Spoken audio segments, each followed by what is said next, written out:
We're continuing on Chapter 19 of Burying the Boys, the CIA, the Mob, and America's Secret History by Daniel Hopsicker.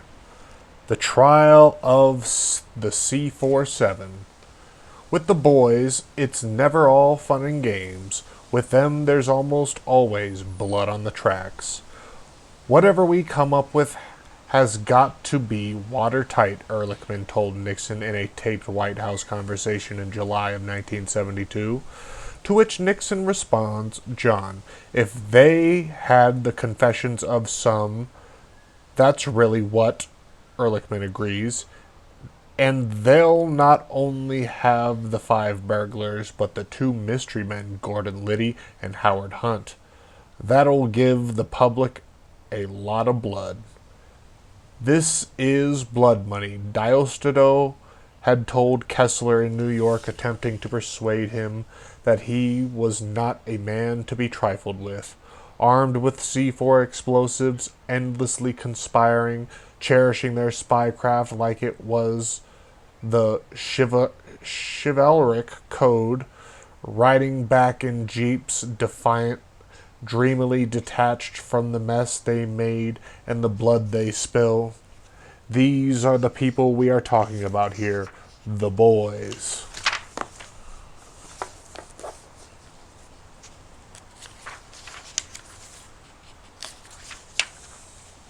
On a private plane cruising blissfully above the clouds, one of the best friends Barry Seal had ever told him that he was glad that Barry had been busted. Glad, because think of how many bodies would have been maimed by 7 tons of C4. Barry Seal had broken down and cried so hard that his friend had to take over the plane's controls. But the moments when covert operatives, risk junkies, stare the results of their handiwork in the face pass quickly, and life gets back to what passes for normal. The day after Barry Seal's arrest, the New Orleans Times Picayune published a picture showing Barry Seal being led in handcuffs into the federal courthouse to face the multiple felony charges that he must have known would ruin the airline career as a pilot with TWA.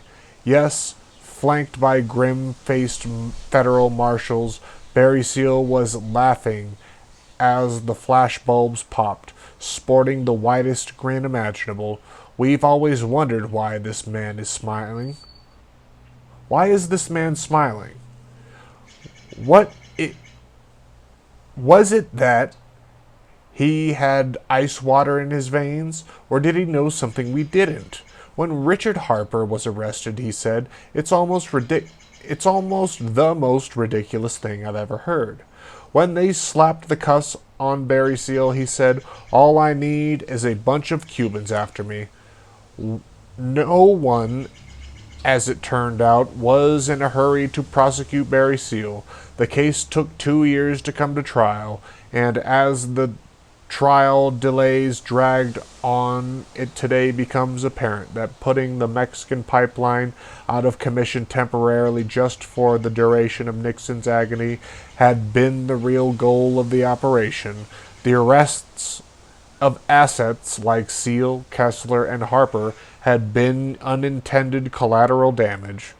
When the case finally came to trial, it was notable more for moments of humor than anything else. Outside the courtroom one morning, the irrepressible Seal approached one of the undercover agents he had been with on that hot day in Veracruz 2 years previous, DEA Group Supervisor Frank Melanado. Frank Melanado. Melanado remembers what happened next. Barry brought over his young wife, Debbie, said, Frank, was it hot when we were in Veracruz? Very hot, I told him. And I was wearing a suit and sweating a lot, wasn't I? Barry asked. Yes, you were, Melanado replied slowly, not sure where this was going. And the bus broke down on our way back to Veracruz, right? I saw you standing beside it. Yes, we drove by on our way back to town. Melandido confirmed. Well, Seal grinned. Tell my wife that. She thought I was out having a good time. It was a clear case of entrapment, stated retired DEA agent Dick Gustafson. About the government's evidence at the trial, Seal's longtime associate Bill Mao told us there had been earlier entrapment attempts which failed. A guy that needed to buy some arms for Palestinians, I think it was. Where's your money? I said. He showed me a letter of credit. I took it to the bank, told him I would put him in touch with Dr. Ian Smalley. Come to find out, the guy worked for the government, and he was trying to get me for selling arms, but I never did anything illegal. Ian Smalley was a British arms merchant working out of Houston, where he had merited the nickname Dr. Doom. He will later figure into both the October Surprise and Oliver North's arms dealings with Iran, which became known as Iran-Contra.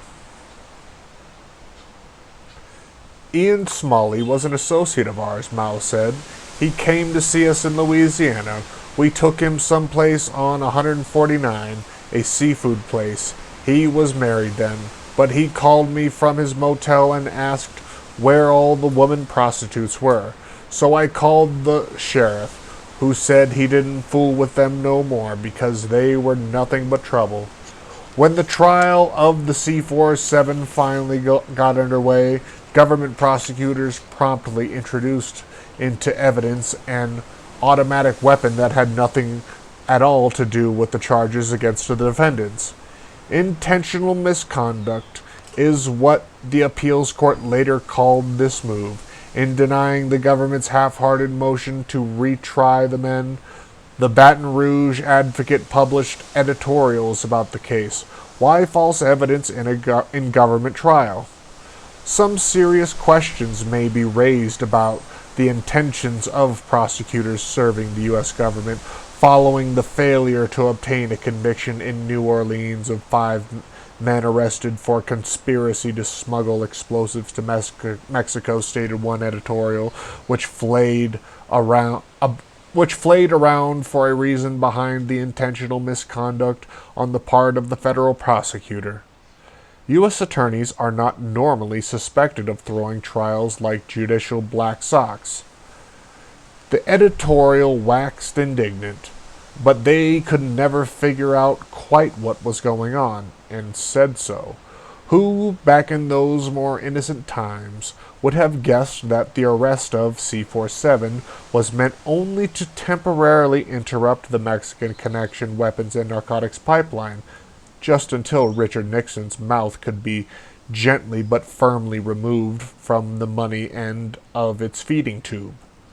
A mistrial in the case of the C-47 was declared on June 29, 1974. No harm, no foul. Everybody but Nixon went back to business as usual. Less than 6 weeks later, Nixon resigned. Yeah, don't fuck with their money flow, they'll get you. That's it for this chapter. We'll pick up on the next chapter soon.